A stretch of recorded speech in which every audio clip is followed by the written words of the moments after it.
I have been at the margin for a couple of months now, and I still haven't managed to do a single good deed. Today I went out to town with Waltz to buy ingredients for parfait. The two of us have both been very quiet, which is uncharacteristic for Waltz. Princess, what? Did Karma explain why he wasn't coming with you today? Princess, does Waltz not like my company? Is that why he is asking why he had to fill in for Karma? He said he was tired. Oh. Waltz turns his head, his eyebrows furrowing in confusion. The town feels different today. It does. I feel as if there are people watching us. How can you tell? With practice, I have a lot of eyes on me when I'm doing my puppet shows after all. Even before then, I was used to being watched, I guess. Before you were cursed? Why? Well, I was more conspicuous as an adult, I guess. An adult. Oh, right. You have the Neverland curse. You remembered? Yes, I have the Neverland curse. I told you what that was in the tavern once. You were stuck as a child when you should be a man. Right. It's a little inconvenient, but I've gotten used to it. Waltz is so much more straightforward about his curse than Karma. The two of us go into a store where we find the little cups that Parfait asked us to buy. After I pay, Waltz automatically picks up the bags. His help is nice for a change. I have become so accustomed to carrying the bags on my own. So, have you made any progress on your good deeds? You can see from my necklace that I have not. But you have changed.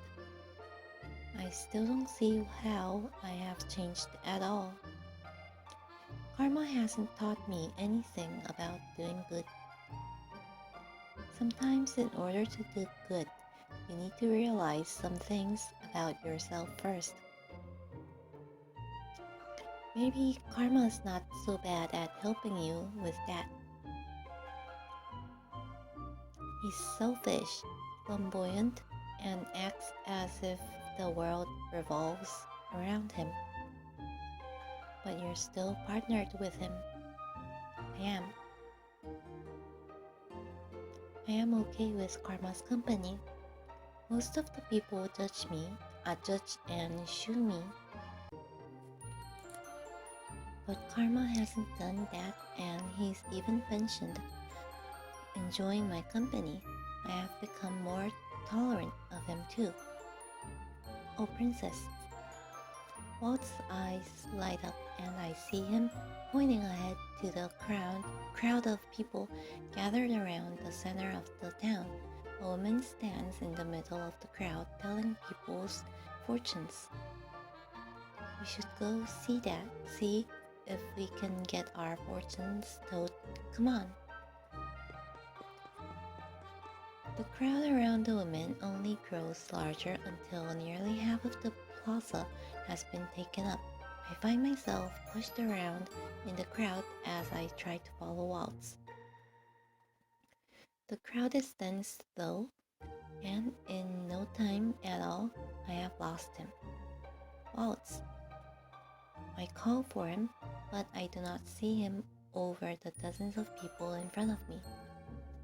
I will wait for him at the outskirts of the crowd. He should be able to find me. I make my way out of the crowd and to the edges of an alleyway. But Walt still does not appear.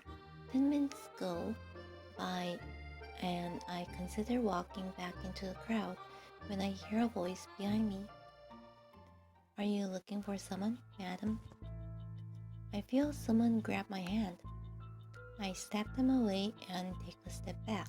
When I turn, I find a man standing behind me in the alleyway.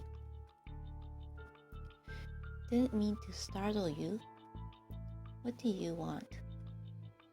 I want to help you return to the palace, Princess Lucette.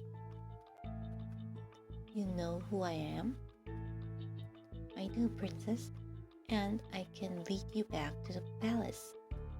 Who are you? Someone who's working for the king. But the king does not remember me. The only people that would remember me are witches, fairies, and those with the curse. So who exactly is this man? You're lying.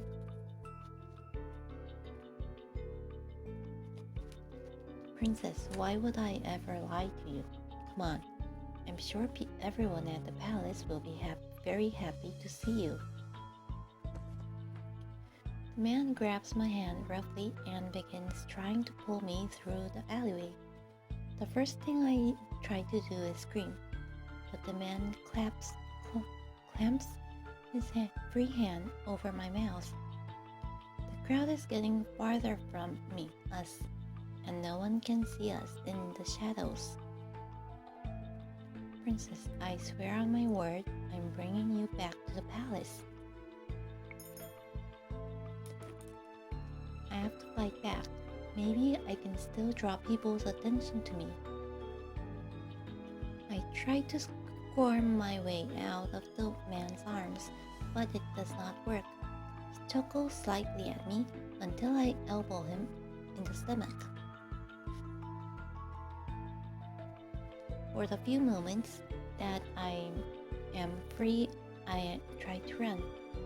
But all too soon, the man grabs me again with the same punishing grip over my mouth and nose to stop me from screaming. You're a real festy one, ain't ya? I feel like I might faint. In one last attempt to get free, I tug at the man's hand with my own and manage to swift it just enough until I can bite down on it. Ow! The man screams in pain, his grip finally loosening. I can hear him curse as I run away from him. A few minutes later, I realize that I have gone in the wrong direction. I soon come to a dead end in the alleyway, and I can hear the man running up behind me. What is this I see before me? I look up to see Karma standing on the rooftop right above us, in his disguise holding a sword, a broad grin on his face. Madam, you might hurt yourself playing with the sword. You might want to put it down. What's this, sir? Do you feel threatened by me? You should. Karma jumps down from the building and raises sword in front of him. His eyes are angry, his earlier jovial personality fallen away. Anyone that attacks a lady has to pay for a crime. Karma rushes forward, moving faster than I can see. Even in his long dress, the glint of the sword causes the man to fall backwards, loosening his grip on me. I step back from the man's hold and watch as Karma points his sword at the man's neck. Now, I have a sword and you do not. Do you really want to test your luck, sir? This isn't worth it. The man runs off, leaving me alone with Karma in the alleyway. Sis, were a lot cockier just a few moments ago. I breathe out slowly as relief washes over me. Princess, Walt approaches from where the man had run. So that you meet the coward fellow on your way here? I bumped into a man who looked as if he was running from death. Oh my, I feel oddly accomplished. Karma and Waltz's voice become faded and indistinct as my vision blurs. I am suddenly light on my feet. All the adrenaline from earlier has dissipated into thin air. I feel tired. Princess. Before I can collapse and I feel arms pulling me back. Rest easy, Princess Lucette. I close my eyes and fall into blackness.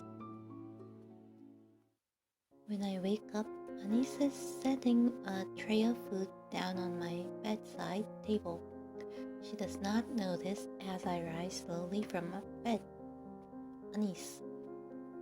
Oh, Princess, you're up. We were worried about you. Lady Delora and Lady Parfit has said you were just out because of shock, but still. How long have I been asleep? Just a few hours, Princess. Don't worry about chores for now. Lady Delora says that if you're feeling better later, you can use Mr. Broom. Just thinking about using Mr. Broom gives me a headache. Where are Karma and Waltz? Waltz is scouting the town looking for the man that captured you. And Karma? I think he might be in his room, Princess. He's got patrol tonight, so he's resting a little bit. If he has patrol tonight, that must mean he was resting this morning too. How did he know I needed help? Do you need anything, Princess? No, I am going to visit Karma. What? To thank him? However, he knew if Karma hadn't been there, things would not have ended so well. Yes. That's sweet, Princess. Oh, Lady Delora wants to talk to you about what happened when you're feeling up to it. Okay. I wait until Anise leaves the room before I follow after her. It is only after I exit my room that I realize I do not know where Karma's room is. Anise must have assumed that I already knew, with us being partners and all. It's fine. I do not need Anise's assistance for this. I can find Karma's room on my own. It takes me some time, but eventually I found a room with his name on the door in carefully lovely letters. It suits him. I simply open the door without thinking to knock.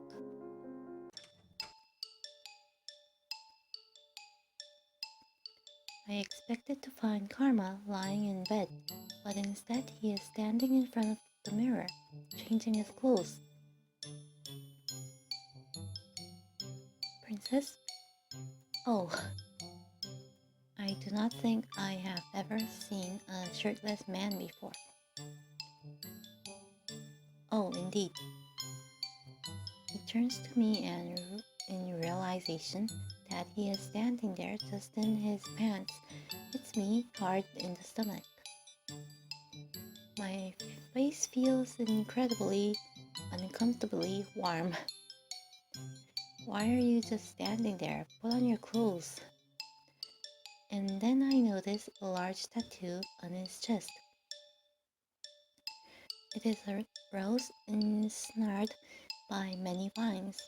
I stare at it for a few moments before Karma puts a hand there to conceal it.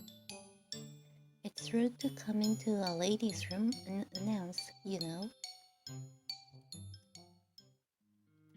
Karma slips his usual dress on carefully over his head and then approaches me. I take a step back without realizing. Karma raises an eyebrow, then smiles at me mischievously. It is a familiar look, but it rattles me more now than it ever has before. My princess, you're as red as a tomato. Are you okay? Does this man always need to point out the obvious? I'm fine. There's no need to shout, darling. Now, what did you come here for? To see me, the beautiful Karma?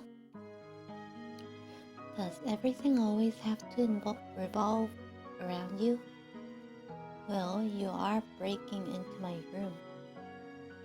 I am barely able to stifle a sigh. Well, I cross my arms and frown at him. The smile makes it harder to get my next words out. I came here to thank you. Does my ears deceive me? What did you say, princess? Princess, thank you for saving me. I saw you fight back. That was a very admirable attempt. You saw me? Yes, as you were coming to the end of the alleyway. But I didn't manage to escape. It doesn't matter, princess. You certainly made the effort. But I digress. You are quite welcome, princess. It was my pleasure. I should leave. Wait, what? I turn to leave, but Karma grabs my hand and pulls me back. But princess, don't you owe me something? So, Karma was expecting something in return. After all, I should have known. I think you owe me an apology. You did come into my room unannounced after all. What is he talking about? Since you broke into my room, I demand you help me with my makeup. Then I will forget your transgression. Your makeup? Yes, darling. I thought you were resting because you were going on patrol tonight. Resting? Nonsense. I have much to do. My makeup earlier was so messy that I washed my face in order to reapply it. I cannot believe I am going to agree to this. Fine. What a splendid day today is. Come, princess.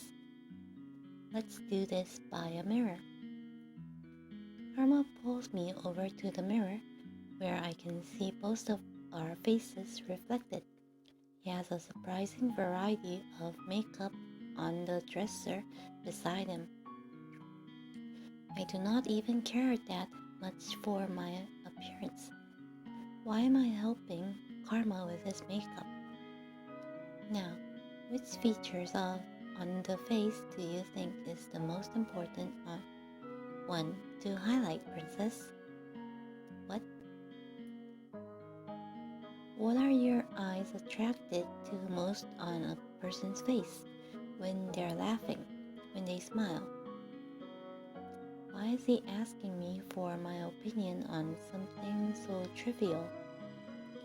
If someone was smiling, the first feature I would look at on their face would be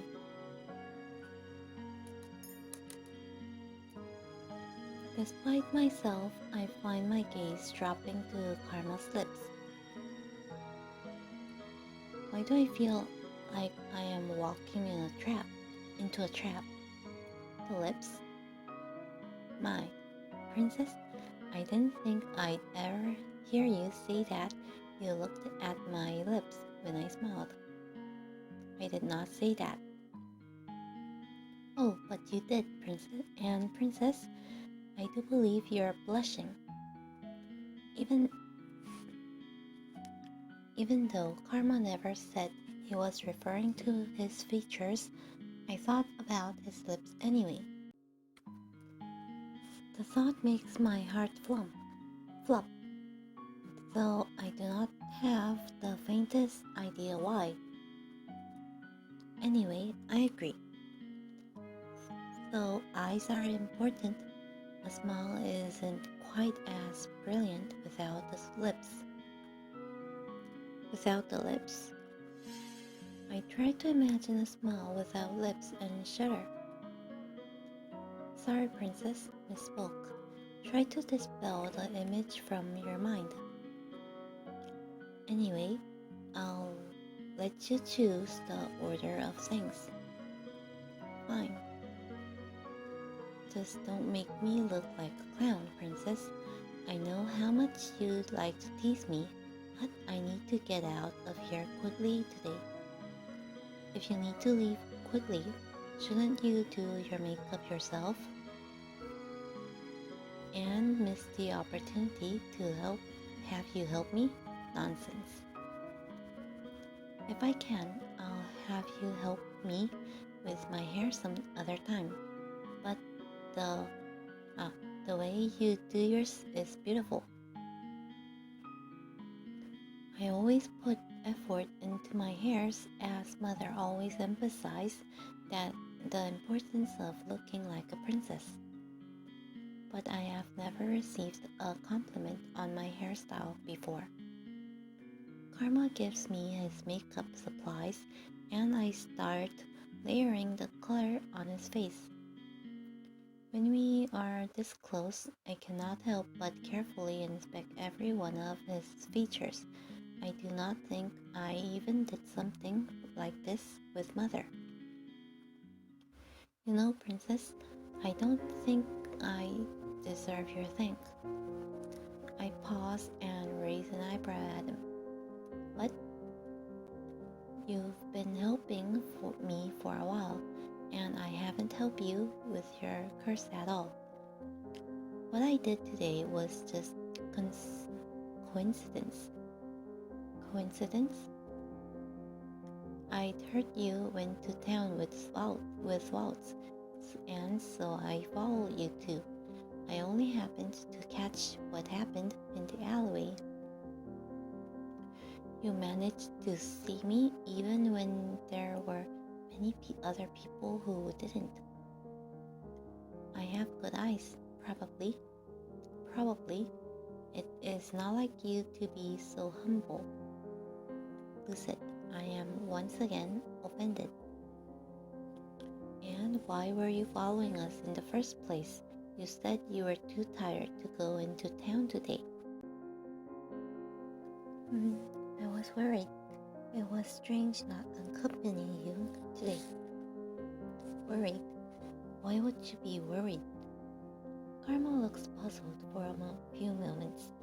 He glances at himself in the mirror solemnly, then shrugs. Intuitions, perhaps. Waltz mentioned something about feeling watched. Is there something that Waltz and Karma are watching out for that I'm not? Karma closes his eyes momentarily, and I take the opportunity to dust his eyes with eyeshadow. He does not seem to mind. Princess, you haven't spoken about what happened today with Delora or Parfit, have you? No, not yet. You came to thank me first? Yes. Oh. Karma falls into silence and I continue to work, sweeping blush on his high cheekbones. Princess, do you know anything about the man who tried to drag you away today? No, he said only that he worked for the king. Before telling me, he would take me back to the palace. I wonder how he recognized you. I was wondering that myself. How curious and alarming. The only ones who should pose a problem at this time are witches. Witches. What do they want to do with me? Well, I only mean that witches are the only ones who can see through our curses. So that man spoke with a witch? It's possible. But why? Why would the witches want me back at the palace? Or was that man trying to lead me somewhere else? I suppose either way the man couldn't have wanted to bring me back to the palace for a good reason. Is it possible that a witch gave a commoner a description of you? But then why would... Karma stops talking and looks up at me with something in like sympathy. Sorry, I'm just running my head for ideas. Are the witches really so dangerous? And what do they want with me in the first place? Rest assured, Princess, we will figure this out. I nod my head slowly. I have a lot of questions for Delora and Parfit, but it is possible that even they might not know everything. I will need to think on my own as well, just in case they decide to keep more of their secrets. I look at Karma and shake my head. Next time I will be more wary. I won't let myself be caught unaware. Before I realize it, Karma has his head on my cheek and is staring at me solemnly. His eyes are as cold, as unmoving as a steel. Princess, there won't be a next time. That's what I said. Next time, I'll make sure that you're definitely not alone. Had I been alone today, I might have actually been kidnapped. I know that, but I cannot show weakness. I just need to be more cautious. I'm not some damsel in distress, you know. Having someone at your back is far more comforting. Even on a battlefield, knights fight better together. What's wrong? Nothing. He moves his hand away from my face and stands up, sighing. His eyes look suddenly distant and his posture is stiff. I think we're about done here, right? I haven't finished your makeup, though. Wait, why am I even concerned about that? Oh, sometimes simple is better. Or would you like me to sit back down? I do enjoy being pampered by you, Princess. I take it back. We are definitely done. Good. Thank you for your hard work. In an instant, the mood changes, and a bright smile once again graces Karma's face. As much as I hate to do this, I'm going to have to leave you, darling. I have business in town, and then patrol later tonight. I probably won't see you for the rest of the day, but thank you. He is thanking me for putting on his makeup. It is such a small thing. You're welcome. You already thanked me, though. Well, now you can tell I'm twice as thankful as the normal person. That doesn't make any sense, but it's karma.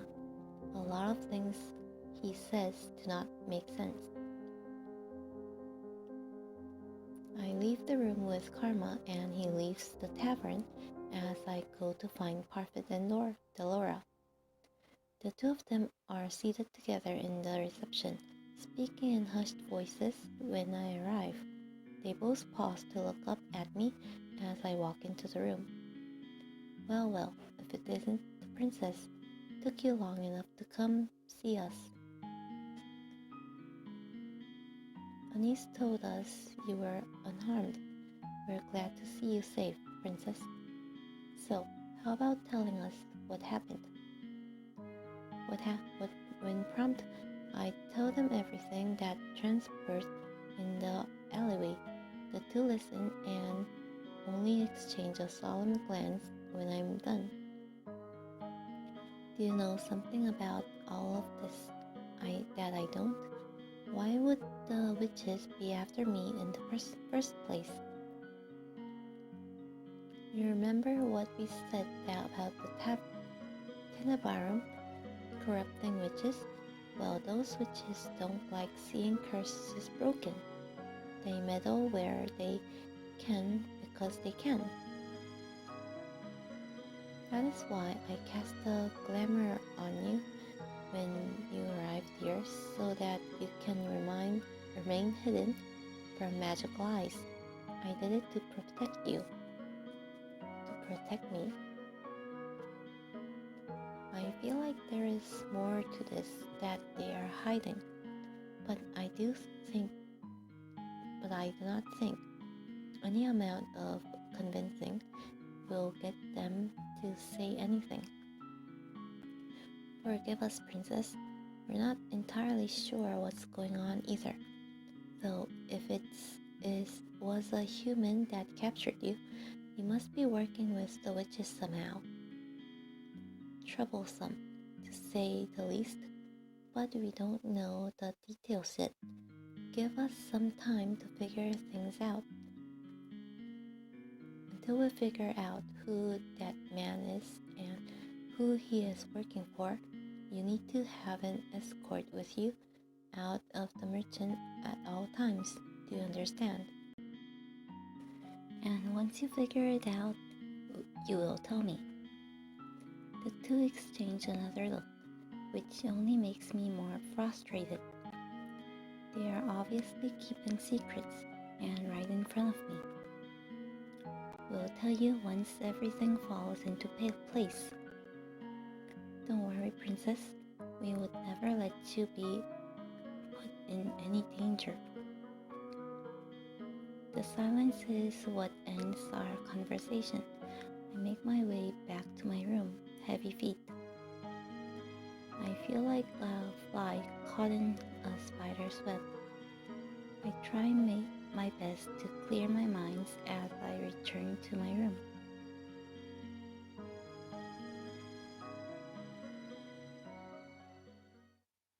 The days go by slowly, and I make no progress with my curse.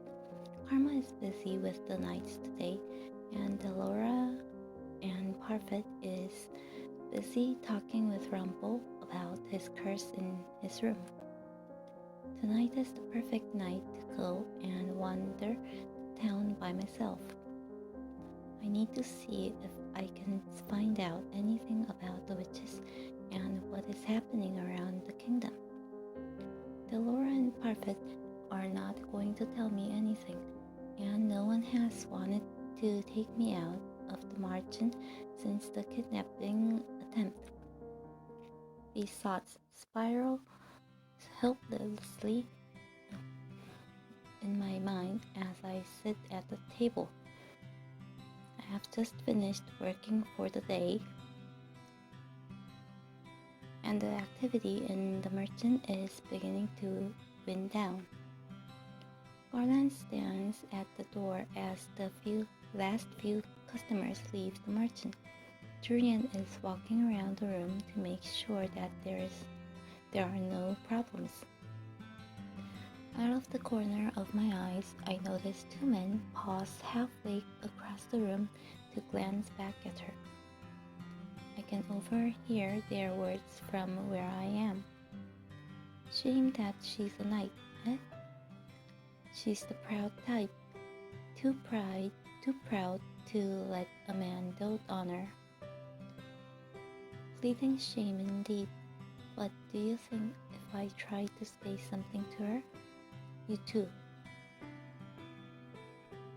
Garland is suddenly standing behind the two men, an uncharacteristically dark glare on his face.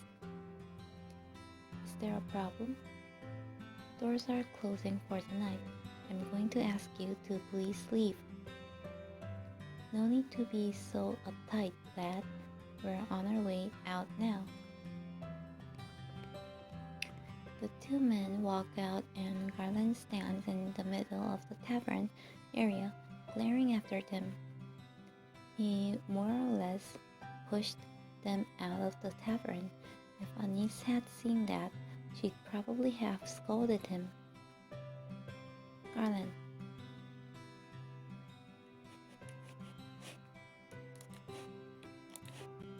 You okay? Of course. You think you can fool me? I've known you for long enough to know that something's bothering you. Neither of the knights seem to notice me here. If they do, they ignore me. Durian is still looking insistently at Garland, who looked down at the floor. Is he going to say something to her? Garland says nothing, though he looks at a loss for words. Finally, Durian reaches out and pokes his shoulder, and he looks up startled. Still the same as always, the silent, watchful knight. Only says things with certainty when he knows when they're the truth. Even the princess is waiting for you to say something. Both knights turn to look at me, and Garland seems surprised. I raise an eyebrow at him, and he hurriedly looks away. Patrol is starting soon. I'll head out first. Okay, stay safe. Garland nods at her with a little smile before he leaves the tavern. Going to sleep soon, princess? I was just going to head up. I stand up and get ready to move up to my room, but stop once more to look at Durian. Did you hear what those men were saying? Oh, about me being too proud or something. So she did hear them, but chose to say nothing. It doesn't bother me, they're right. I've been independent for a long time, and I would never think about pledging my safety to a man I barely know. I can take care of myself. Blunt and to the point, Tyrion was really admired for that honesty in the palace. The only other men I've trusted before are my fellow knights, Garland most of all, since we've always been partners. She does not explain any further. I decide that it is for the better. The sooner everyone has cleared out, the sooner I can leave the merchant. Tonight is the night I go looking for answers. Sorry, Karma, but I can handle myself. I am going to prove it tonight. I may not be able to fight, but I can still be cautious enough to not land myself into trouble. Still, I do not happen to hear much of anything as I am exploring the town tonight. I should have brought along some kind of weapon, but then I would have had to steal a knife from the kitchen. I am not a thief. Hours pass before I pass a tavern filled with knights. Deciding that I will at least listen to what is happening at the palace, I linger by the open door and listen to what the men are saying.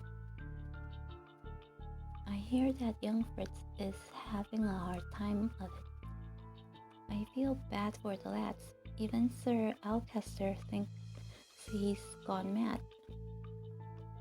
Well, he does keep talking about a princess that doesn't exist.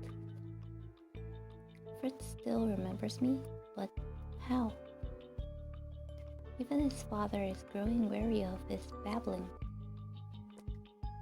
Sir Mithros forced him on break the other day. He didn't seem happy. Well, Sir Mithros must think he's crazy too. Poor Fritz. Can you keep a secret? The knights look at each other and I lean up as close as I possibly can. Apparently, the boy spoke some truth, though Sir Alcester doesn't quite believe it. He's looking for the daughter of the previous queen. The witch had a daughter? The previous queen? Are they talking about mother? How dare they call her a witch? Apparently she did, so I don't ever remember such a girl. This is top secret stuff. I just happened to wrestle this out of one of the lackeys looking for her. What should Sir Alcester need this girl for? I'm assuming she's dangerous and that they want to get rid of her. Are they talking about me? I'm curious, how are we supposed to find this imaginary princess anyway? Does she have any features? They described her features. Last man who went looking for her said she wore a special pendant around her neck. I should get out of here. I turn to leave the tavern, but my cloak snags on the door and falls to the floor, tripping me up in the process. I end up falling halfway into the tavern where the chatter abruptly stops. Is this? Oh, a lady. The knights that were talking approach me. One of them picks up my cloak. I attempt to grab my cloak from their fingers, but they pull it away from me, and I stumble into one of them. Madam? He moves to take my hand, and then he stops when he sees my face. Her face, and a necklace.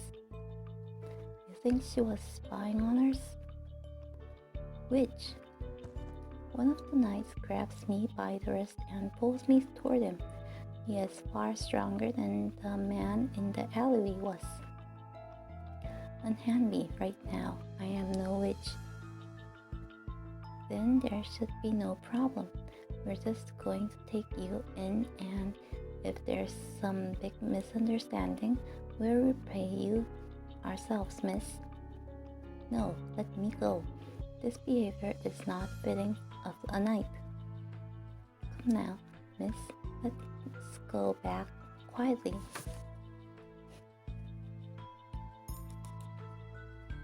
Fighting back is useless when I am outnumbered.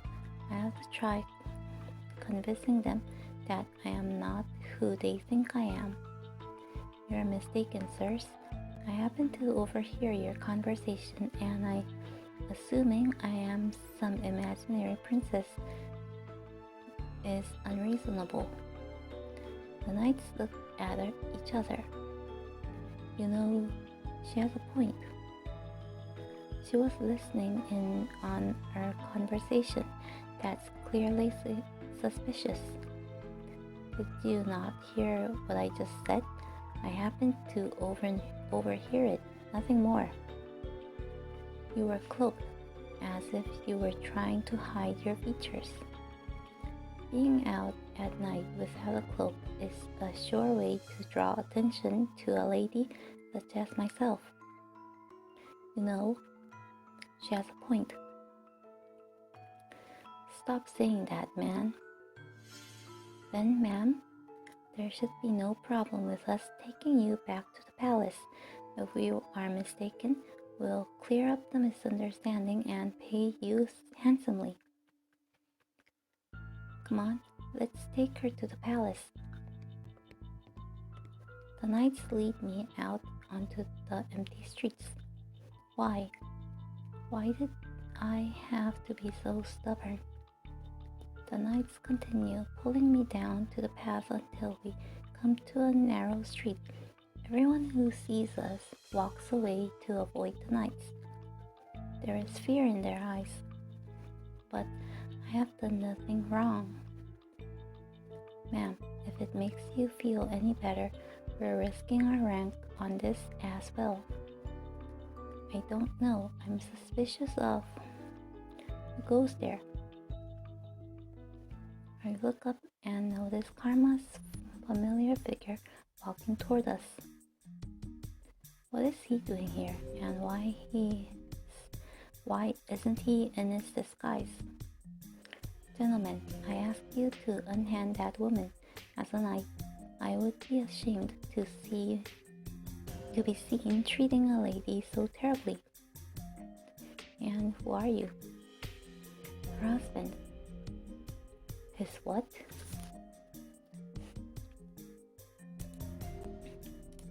Unhand her, gentlemen, or taste my blood. A blade. Sir, we were just going to take her to the palace too. I will give you on the count of 3. One knight keeps his grip on me as the other draws his sword. I stare at Karma, who continues to count though the knight attacks him before his sword leaves his sheath. Karma and the knight trade blows, but it is Karma that comes out victorious. His blade slides past the knight's shoulder, distracting him enough to give Karma the opening he needs. Karma reaches back with his free hand to knock the knight out with a blow to the head. It may just be my imagination, but for a few moments, I think I see the knight's blade glimmer across the surface of Karma's hand before he falls. The knight holding me holds up his hand in surrender. I yield, sir. It seems no matter how this situation turns out, you are dishonorable. Please, sir. Karma knocks him out and then stands beside me as he sheaths his sword. Karma, a few moments lucid. Karma spends some time forcing a potion from a vial down each of the knight's throat. I watch him carefully, fearing that he might have killed them. But the knights only seem to be asleep. A potion that Parfait gave me. It will make the men forget they ever saw you. When Karma stands again, I notice a glimmer of blood on his hand and stare. You're hurt. It's nothing. I'm sorry. Come on, princess, let's go back. He pulls me right out onto the main street and does not let go of my hand. I cannot bring myself to speak. Karma has saved me twice now. Not only that, but this time he is injured. He says it's nothing, but his blooded hand does not move at all.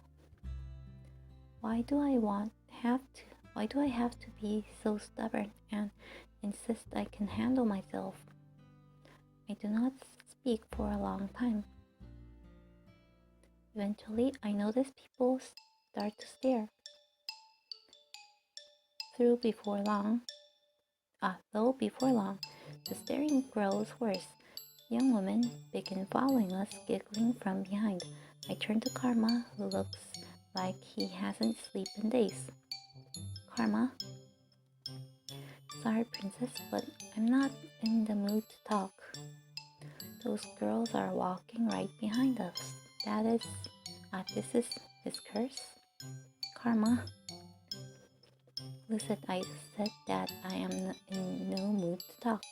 Did you not hear me? You are being followed. He stares behind us, almost stupidly, and then laughs hollowly when the girls see his face.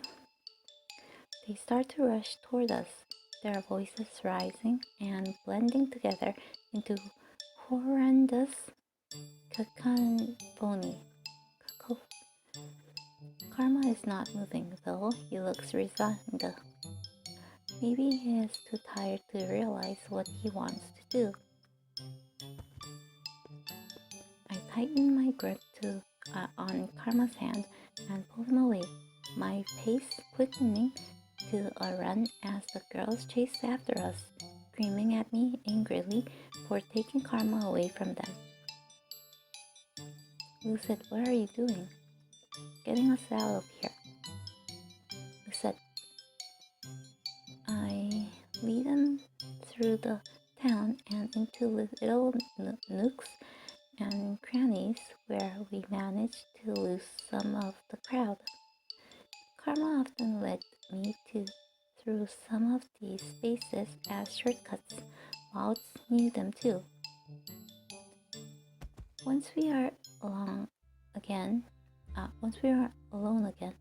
I stop, falling to my knees and letting go of Karma's hand as I catch my breath.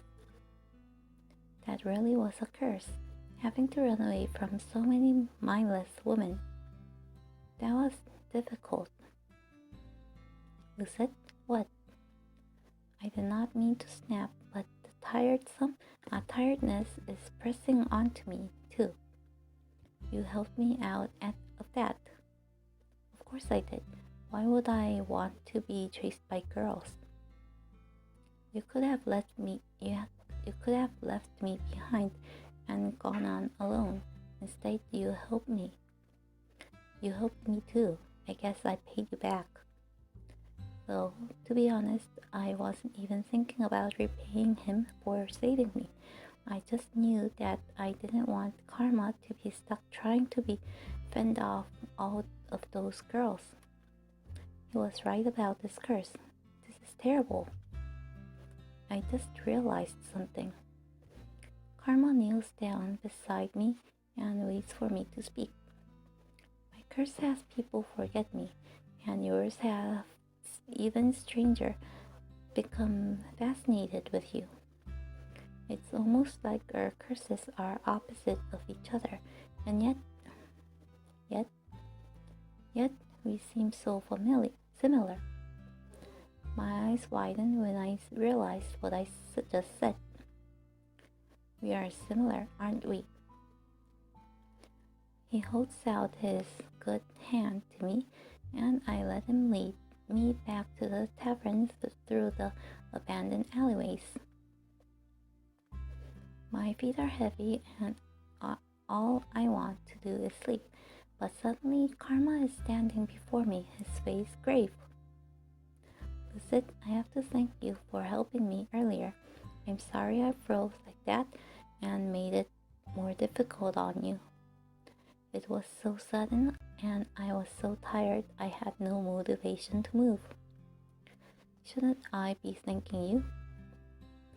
I'll accept your thanks, even though I wish you didn't have to thank me in the first place. You should not have gone out on your own when you knew how dangerous it could be for you. I'm sorry.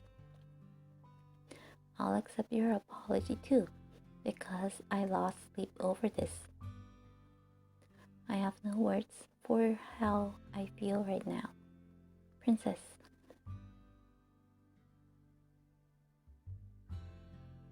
Karma reaches for my hand again, and this time he holds it up and kisses the back of it.